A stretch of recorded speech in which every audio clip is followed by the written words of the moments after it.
This is Lisa from Mobile Tech Review, and this is the Dell XPS 13 2-in-1. It's the Dell XPS 13 that does this, and this, and this, and can work as a tablet. And we're going to look at it now. So meet the new bendy kid on the block. Here we have the silver XPS 13 2-in-1, model 9365, next to the latest generation regular XPS 13 in gold. You can see they're the same size, the same design. The back edge has a little bit of a slant on the new model. That's neither here nor there, it just is. And it's slightly thinner, but look at what you wish for. That just little bit of additional thinness means that the ports are even more constrained than they were on the XPS 13. If you thought the XPS 13 was a little light on ports, we're going even smaller here. Well, the standard XPS 13 non-convertible has two USB ports and a Thunderbolt 3 port and a full-size SD card slot. Here we have one Thunderbolt 3, also does USB-C, also does charging port. Of course, a headphone jack, they both have that. This is your little battery charge indicator button right there, and the LEDs light up.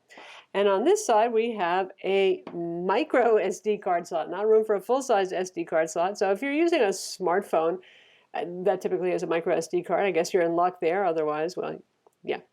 Power button is right here, and this is marked as DisplayPort. It's really a USB-C port. This one does not support Thunderbolt 3. You can charge through this one. I tested it.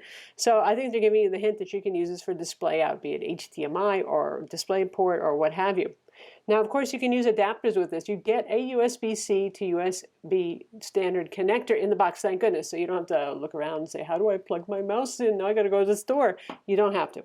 And there are dongle adapters like this. This happens to be Dell's own USB-C adapter. So you got HDMI, you got VGA, okay, business legacy, they might need VGA, right?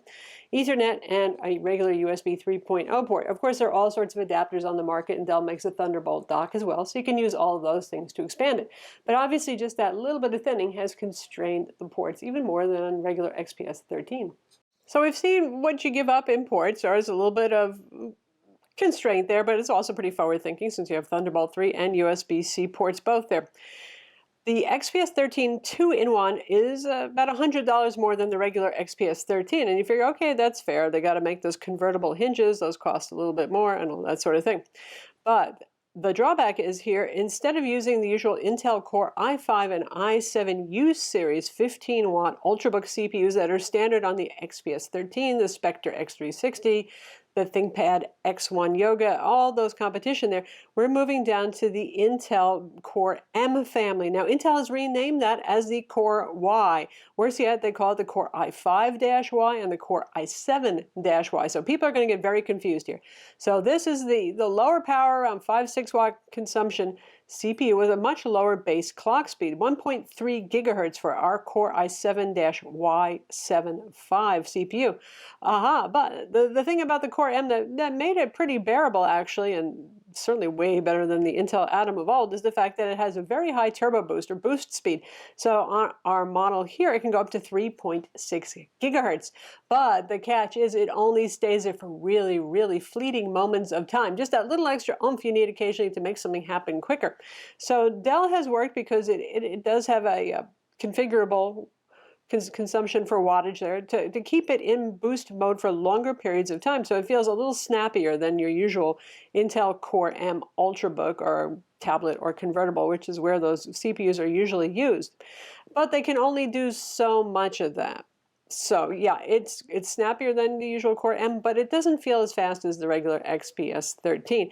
It's noticeable if you're doing heavier things, if you got many tabs open in Chrome, if you're using Photoshop, and you can see here I've got a 48 meg PSD file, a couple of layers, some filters on it. It's a 24 megapixel image, so it's not that demanding. And you can see how even something like opening up the camera raw filter, which is a filter, not the original camera raw processing here, so it should be lighter. And there's a little delay for doing that, but it's still usable and bearable, certainly.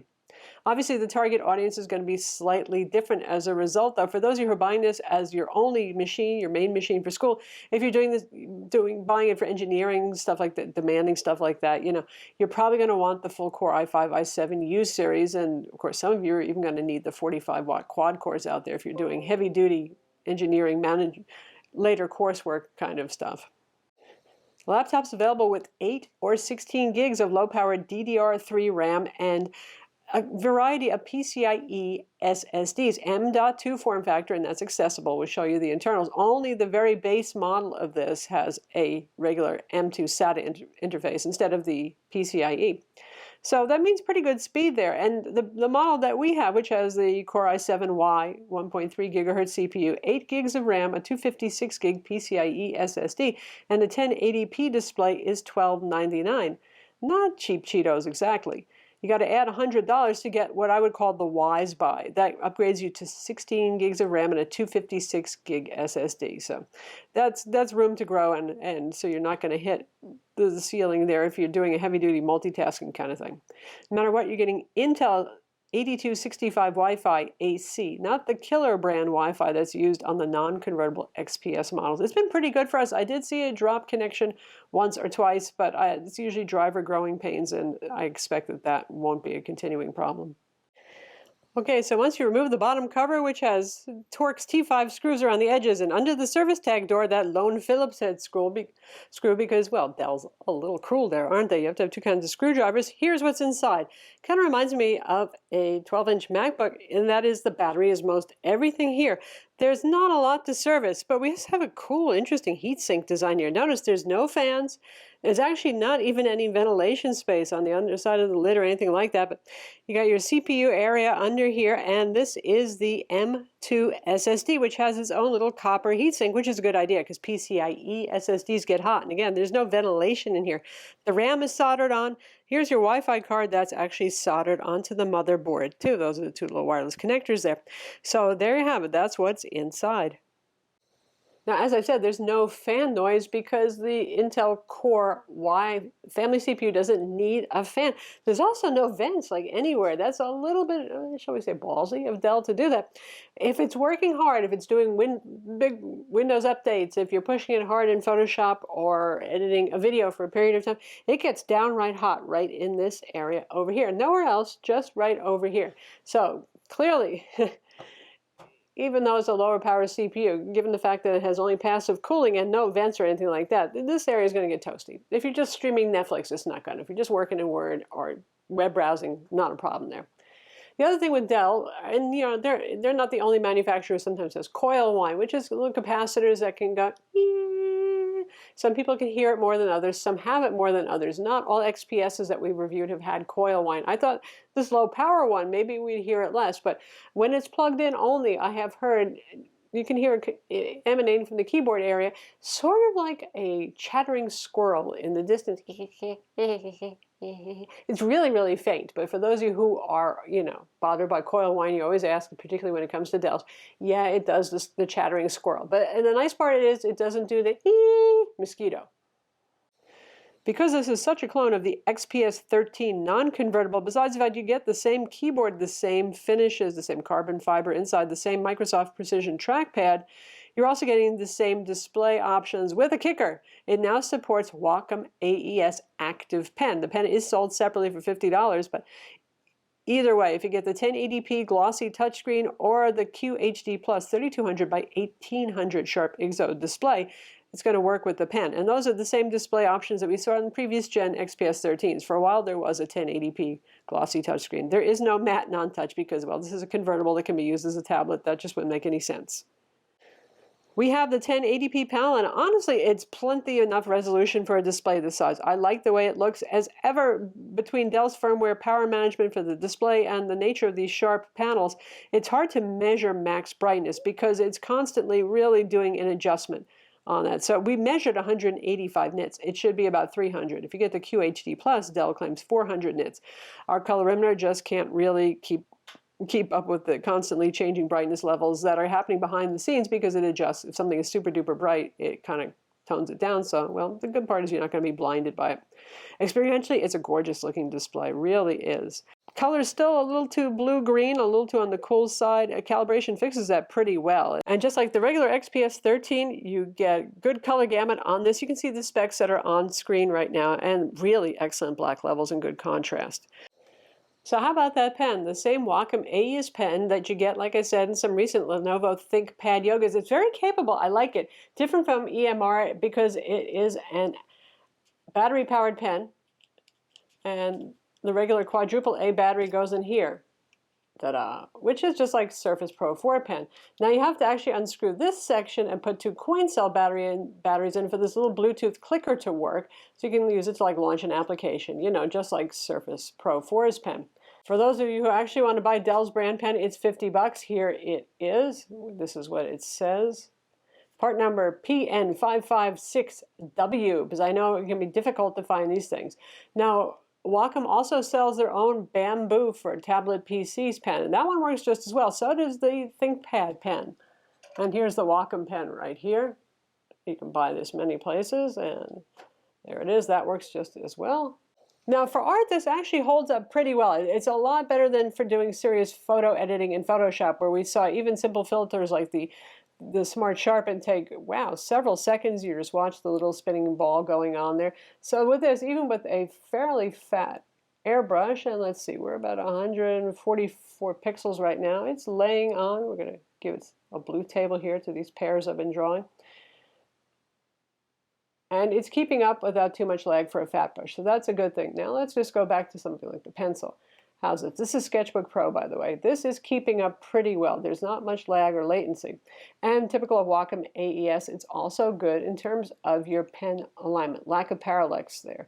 I can rest my hand on the screen, too. Palm rejection is pretty good on this. It's still a bit better than N-Trig. I really like this pen solution a lot. All right, so how about you note-taking types, which probably is more the target market, more so than the creatives, just because Dell looks at more the XPS for their business line of buyers. Works just fine. Keeps up. You can take notes all day long right here. This is Windows Journal, which is pretty legacy these days, but just to show that it works, there you have it. So let's just test a little handwriting recognition of my terrible, terrible handwriting, and we'll convert that to text. And it recognizes. It's got enough horsepower to do handwriting recognition quickly, in other words. So as a note-taking product, given the fact that this is very light, 2.7 pounds, very compact, just like the regular XPS 13, it's more the size of a 12-inch laptop. It's a great little note-taker. Now, there's no way you can open this with just one finger. It's really clamped shut. In fact, look, these are some strong magnets over here. But also the hinges are pretty stiff. So the good part is there's less bounce here than average on a laptop. Of course, it's so light that if you do this, eventually the whole thing is going to lift off the table. But there's a lot less, you know, of this going on. So if you use this on the bus or something like that, it's not going to wiggle too much. And likewise with the pen. And by the way, we are thrilled that Dell finally went with Wacom instead of the old Synaptics pen they used on some Inspirons and even some Venus. That was always a not very good solution, but the Wacom is one of the best in the industry. The laptop has a 46 watt-hour 4-cell battery, nominally sealed inside. I say nominally because if you unscrew that bottom cover, well, you have access to the battery then.